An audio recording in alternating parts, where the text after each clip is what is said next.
so much for my grand plan to vlog on a regular basis. But I'm going to try to do it whenever I moved at least. So, yeah, it'll update when it updates. Basically, I was thinking about something I'm doing right now, which is I'm in the process of becoming a kidney donor, potentially. Depends on how this last bit of screening goes. I've got a lot of screening tomorrow, and if that goes well, then we're going to be checking my cross-matching with my donor, or my recipient rather, and as long as our cross-matching shows that we're a match, then I'll be donating a kidney to her. If we're not a match, then what'll happen is they'll look for someone else that I'm a match for, and hopefully they'll have a kidney that could be a match for my recipient. And if they're not, I'm going to call my recipient R, just to make it easier. So if they're not a match for R, then we'll play a little bit more leapfrog and kind of pass things around until R does get one. But one of the things that I find really important is, as a lot of you know from blood donation, if you're a type O, you're a universal donor. Well, in blood donation, your Rh factor is also part of it, of course. But in kidney donation, it's just your blood type, not your Rh. So it doesn't matter if you're O positive or O negative. If you're type O, you'd be a match with an O. But if you're a type O, you're also able to give to an A, a B, or an AB. Which means that because in Canada most donors, living donors, are someone that knows the person, they'll end up, there's lots of type O's willing to offer it up, but they'll end up giving to their, their friend or loved one, whether they're an O or not. And then if you have someone who's a type O as a recipient, like R, my friend, then she can only receive from type O's. But there are fewer out there waiting to be kind of cross-matched around and swapped around for people. So I think that was a very confusing explanation. But essentially what it means is that there are lots of type O people in need and not enough type O kidneys to go around. So one of the other things that's interesting is the difference between a living donor's organs and a cadaver's organs. I mean, obviously, one comes from a dead body and one comes from a person. And for those who find that a little bit creepy, getting a dead body's organ, I can see that. For someone whose choice is to die or get that organ, obviously they want it. So first thing, please do check off your organ donor card. Now in Canada, when you renew, or at least in Alberta, when you renew your license, they will ask you right at the DMV and it'll be put on your card. But you also have to talk to your family, because if it says organ donor and your family says, oh, no, we're not going to give, you're not exactly there to stop them, and the family's wishes will prevail. So make sure that your family's up for it as well. Another thing is that a cadaver's organs, as opposed to, or the difference between them, is that with a living donor, you have fewer or lower odds of rejection, and you also have a better chance that the organ will last a lot longer. So, because it's not like you get an organ and it's just automatically going to last the rest of your life. With a donated organ, it often still fails in 10 years or 15 years, for instance, but you get a lot more use out of a living donor's organ. It lasts a lot longer. So that's a really good thing. And it's really, I don't want to say it's not that big a deal, but it's not as bad as a lot of people think. There are a lot of tests that have to be done. I gave tons of blood.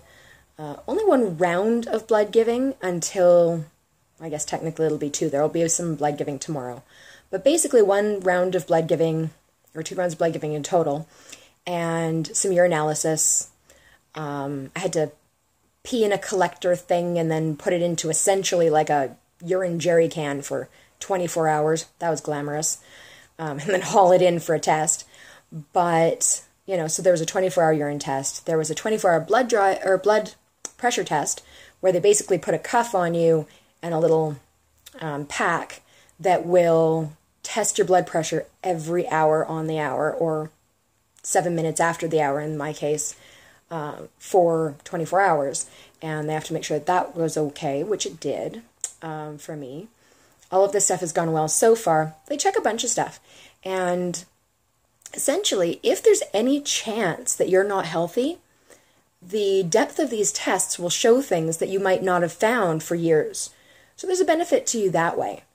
Other than that, obviously, there's no physical benefit or health benefit to the donor. But you know what? Your kidney is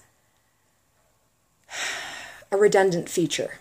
You've got two of them for the sake of if one fails, you've got a second one. For most of us, it's not going to fail. 3% of donors find that down the road they end up needing a kidney. But that happens to a lot of people who haven't given kidneys. So to my way of thinking, it's worthwhile. And heck, I'm 36. Actually, I shouldn't act like I'm embarrassed by that. I'm proud to be 36. But I'm 36. By the time my remaining kidney might possibly give way, it will have been long enough that they're probably able to grow me a new one. I'm not concerned about it. But you know what? If R has to wait that long, well, she can't wait that long. So it makes a lot of sense to me to give it now. So I just would challenge a lot of you to research it and think seriously about becoming a living donor. And if you say, well, I don't know anyone who needs a kidney, then you can actually be an anonymous donor. Or if you simply put the word out that you're willing to be a donor, you will have tons of people more than happy to become a paired recipient with you as a donor. So lots of options that way. And come on, it's going to make you feel pretty good. Or at least it makes me feel pretty good. I wasn't going to share this originally because I didn't want to get pats on the back. That's not what I'm doing it for. But then it occurred to me that if I share my experiences, then it might encourage other people to donate. And I think that that's very worthwhile. The other thing that I would bring up is just if you're wondering, well, how significant is the surgery? It's not as bad as you might think. The incision isn't tiny, but because depending on which kidney they go for, it either has to be a regular full incision or a laparoscopy, but even the laparoscopy has to be a big enough hole for the surgeon to be able to reach in and pull out your kidney. So obviously it can't be super tiny. But in most cases, you're in the hospital for about 4 days. They'll let you stay as long as you need to, 7 days if you want, or if you need to. And most people are fairly functional, relatively soon after that. But you don't want to be really active for 4 to 6 weeks, depending on your healing rate. So if you have a really physical job, you'd have to take 4 to 6 weeks off, and that would kind of suck. If you have a desk job or something where you can take lots of breaks, you might be able to, go back to work a lot sooner. In my case, I'll have to take a reasonable amount of time off because obviously wandering around in high heels and beating the snot out of people can be a little bit strenuous, and it puts more strain on your torso than you might think. So I'll make sure that I take the time I need to. Thankfully, I heal really, really well, so hopefully I will continue to heal like Wolverine and won't have to take too long at all.